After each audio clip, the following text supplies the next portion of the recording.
Good afternoon, good evening, whenever the fuck you're watching this episode. It's Backyard Chains, brought to you by Backyard Sports. I got Gary Freeze with me live here tonight on a beautiful Thursday night. How are you, Gary? I'm good, man. I'm good. Excited to hear more about disc golf, and I heard WACO was pretty interesting, so can't wait to hear your breakdown. It was, man. It was. Tight race. We've had two back-to-back chase card winners. First time in Pro Tour history. Chase card taking the dubs in both of these, and it was definitely an interesting tournament. There was a lot of heat that was coming out of Waco, and the wind was inconsistent between the practice round and when they started.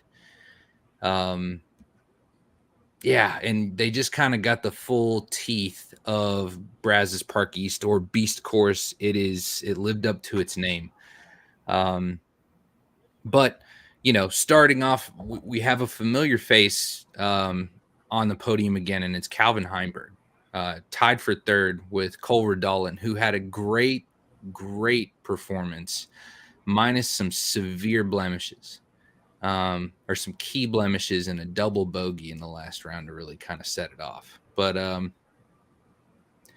anyways, I think overall, we'll get to Calvin later when we start talking about tour point standing. But overall, it was a great showcase of a lot of the younger talent. Adam Hammis, I mean, we've seen him and Calvin face off before in tournament playoffs, and to take down some Silver Series, and that was an all-time battle. I mean, that was like a putter's delight.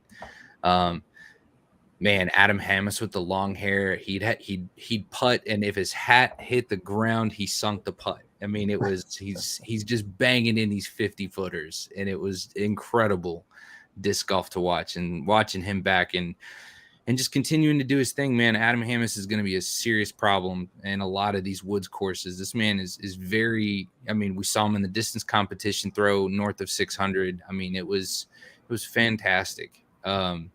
Distance and accuracy and precision, especially with that zone. Anyways, and then of course, tail of the tape, here's Kyle Klein. I mean, big victory for the young kid. Absolutely just playing excellent golf all the way up to hole 18. Man, this was overall some fantastic golf. Kyle Klein, the young Discmania player, kind of, with Eagle down during this tournament, because he made a comeback here towards the end. And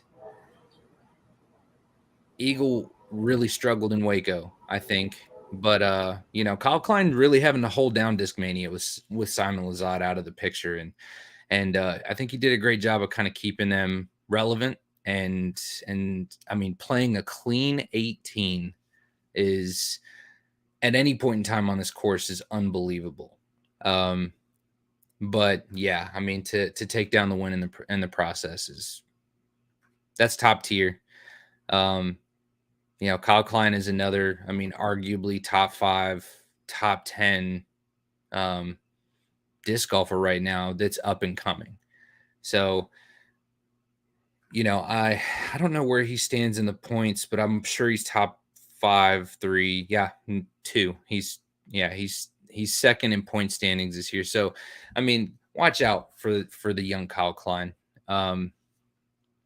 This was, I think overall this was a good challenge. It's such a small course, but it's so dangerous. It really will always have a place in the Disc Golf Pro Tour. Just because not everyone wants the bomber courses, and the players love this course because of how technical it is, with not having to require, 500 feet of distance for every single hole. So these are great, sub 300 foot holes that are absolute nightmares if you end up in the rough. And the scramble, it really, it maximizes your the way you win here is being able to scramble and being able to hit your lines. It's very simple. Isn't that more entertaining, or is it? Oh, like, why do courses want to put those long 500 foot holes?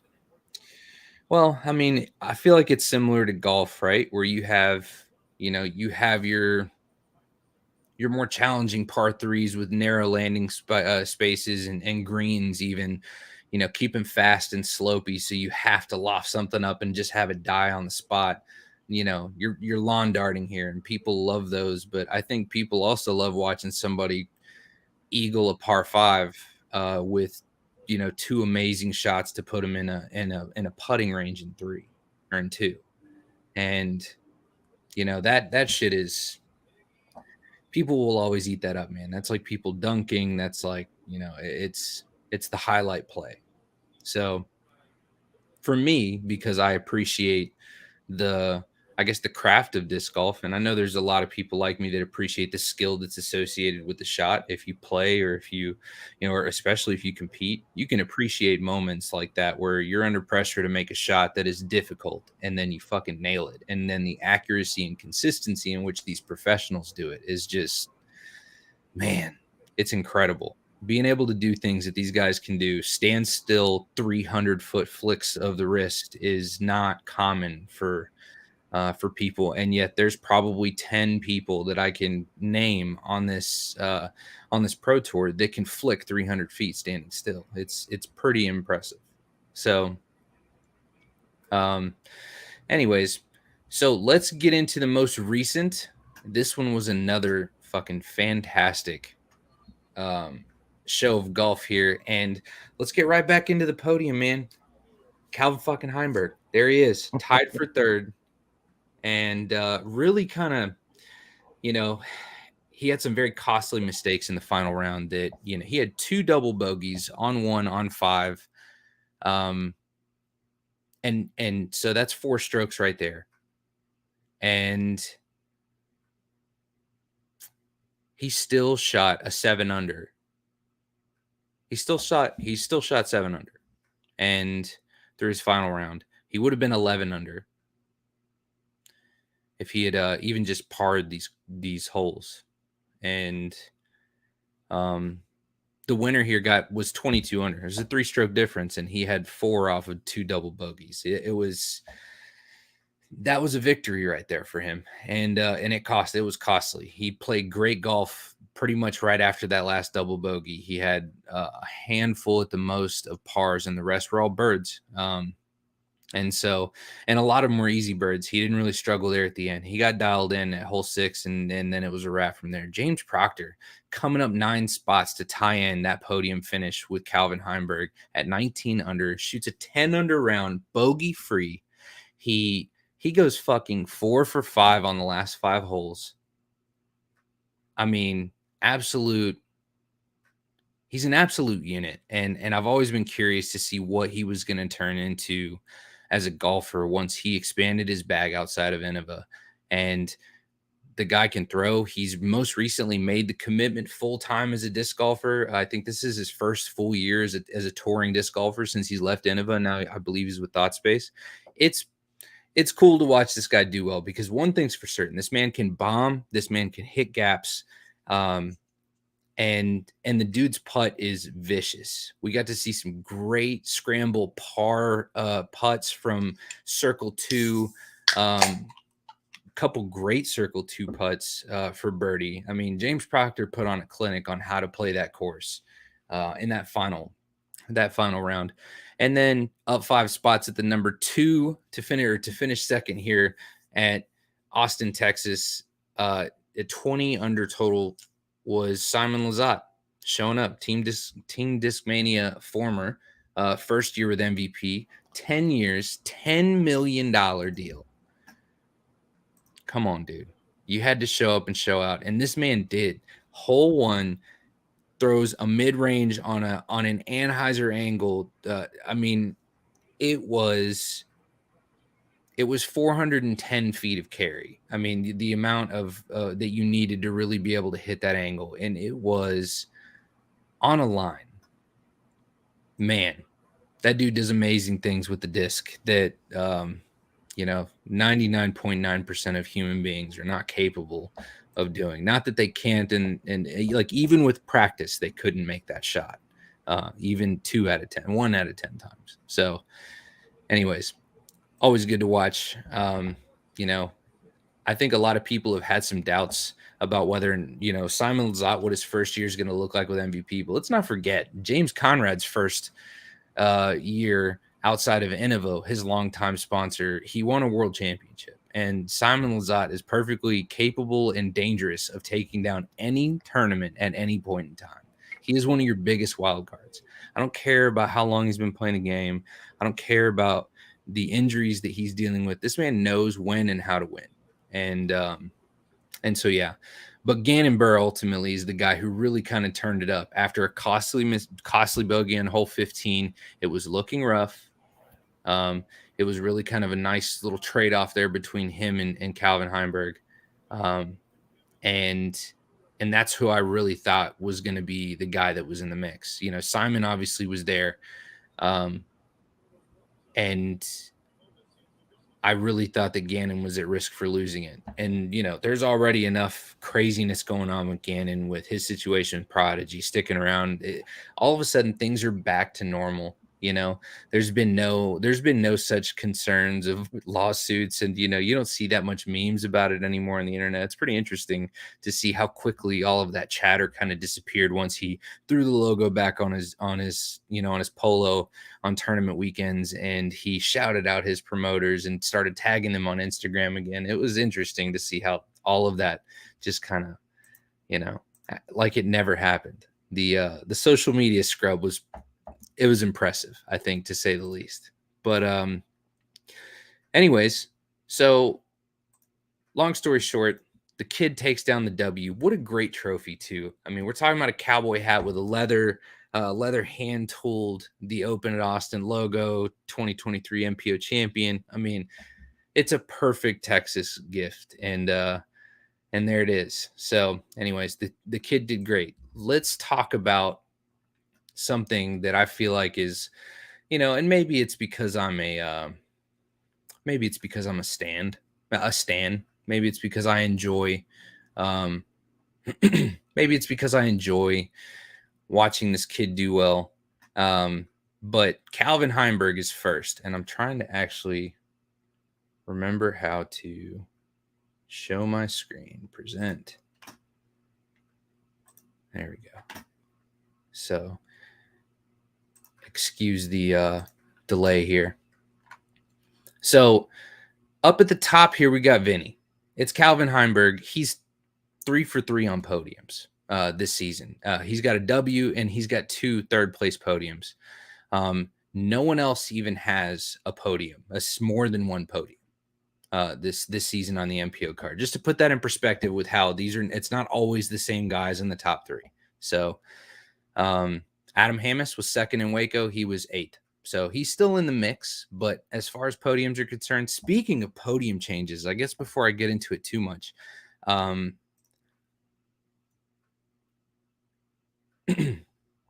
so Kristen Tatar, one single performance this season, she takes down the W, already in top 10, right?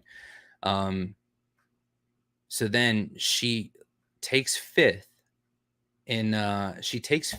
and this is her first non-podium finish in an Elite Series tournament. She was 18 for 19 tournaments on a podium finish. When I say that Kristen Tatar is dominant, it is the grossest understatement. Anyways, it's very interesting to see, how the rest of the card really reacts, or how the rest of the, the top 10 reacts to see how Kristen Tatar bounces back, because she's registered for Texas State this weekend in Houston. But I don't think that there's a scenario where she's not number 1 and probably a 2X at the end of the year. Like, I think that she's a 2-time world champion this year, and I really don't think that it's close. I don't think that this is breaking news to anybody. I don't even think this is a hot take. I just think it's the PG safe route for me, and that's, it's like betting on Brady right now, or not right now, but let's say 3 years ago. So. Anyways, back over to MPO. Calvin Heimberg sitting at first. Kyle Klein strong finishes here, right? So 4th in Vegas, takes down Waco, top 10 in Austin, right? Paul Macbeth, of course, he's got an extra event than Kyle and Calvin, but taking first at NWC, he takes 6th in Vegas, 13th in Waco, and 10th at Austin. And keep in mind, this man was on a podium status at some point in time during these rounds. I mean, watching the final card, you would see the leaderboard check in, and you would see Paul Macbeth in the mix. There was just some costly mistakes in these last couple tournaments, and I know he had his finger kind of blown out there. So I know he's taken off from Texas State, which is unfortunate, but it'll be good. He'll be back in Nashville, and I think he'll have time to heal up. But and then on top of that, breaking news: Paul Macbeth and Dylan Cease decide to purchase the Throw Down the Mountain disc golf course in Florida with the intent of making it their own, and they're gonna make it another course that they're planning to probably pitch to Jeff at the Disc Golf Pro Tour and probably get it on the Elite Series or at least a Silver Series. Throw Down the Mountain's another tournament that a lot of people, even though it's not on the Pro Tour, it's not a Pro Tour stop, it is still a Silver Series that people love attending. It's got a lot of popularity. If you're new to watching competitive disc golf, you can check out their YouTube channel. Or all of their YouTube channels, Joe Mez, the Gatekeepers, the GK Pros, Central Coast Disc Golf. There's a lot of people that show these Silver Series that are not on the Pro Tour, and they're pretty awesome to watch. And I know Joe Mez has definitely got some coverage at Throw Down the Mountain, but that's a great course. And Paul Macbeth and Chicago White Sox, Dylan Cease taking over this one. It's pretty cool. So I know that they also were talking about another course in Tuscaloosa. So that's pretty awesome. Anyways, Ezra Aderhold has been a fucking nuisance. He did fantastic in Vegas.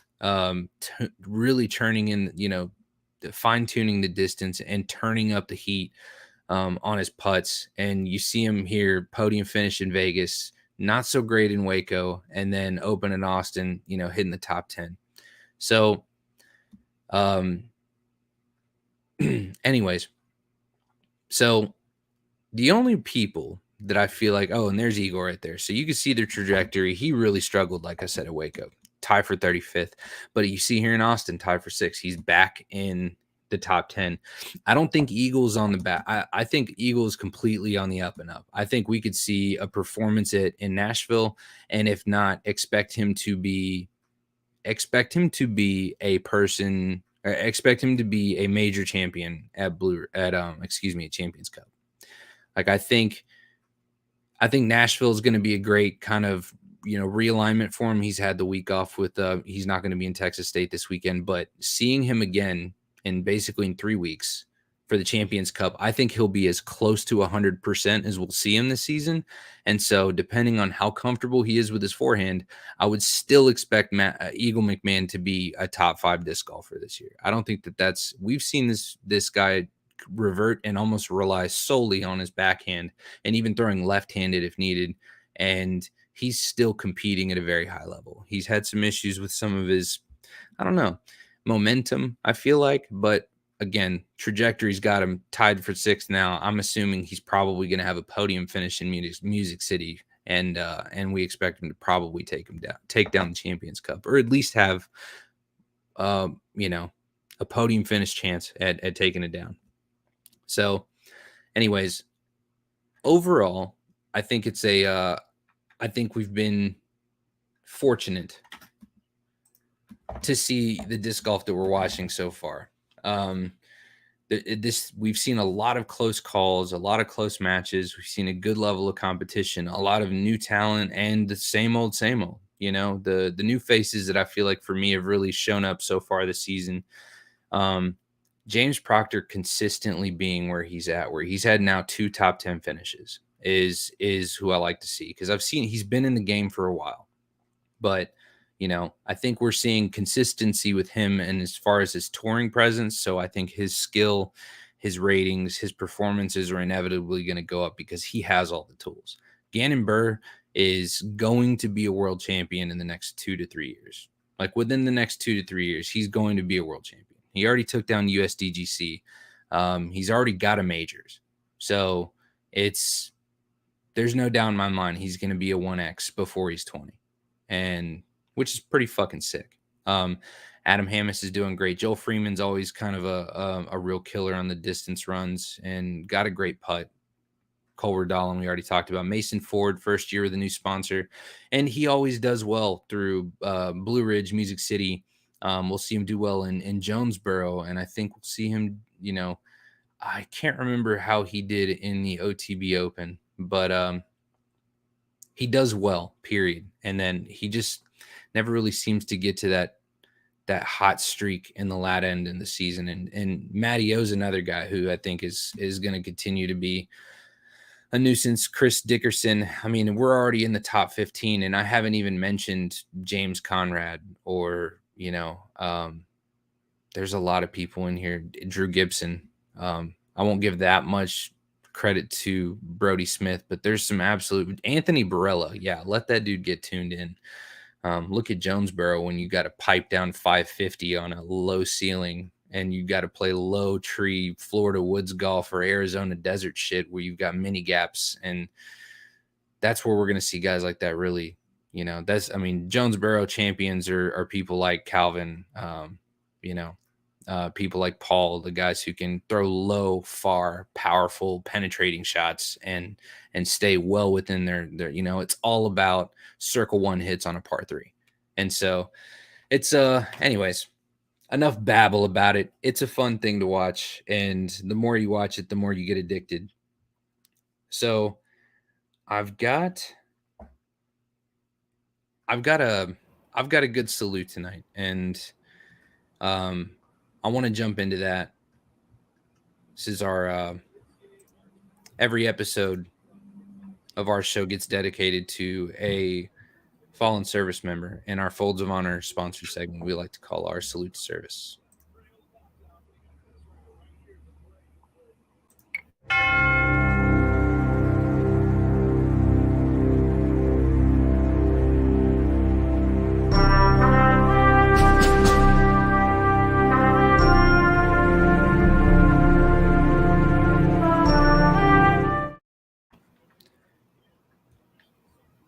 This salute to service is going to be dedicated to the last living Pearl Harbor survivor, Jack Holder, passing away at age 101.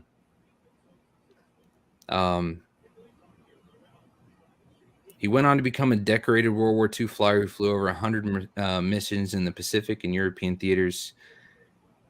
And he is the last surviving Pearl Harbor survivor. And we lost him just a few weeks ago. And so, Mr. Jack Holder, we have the watch.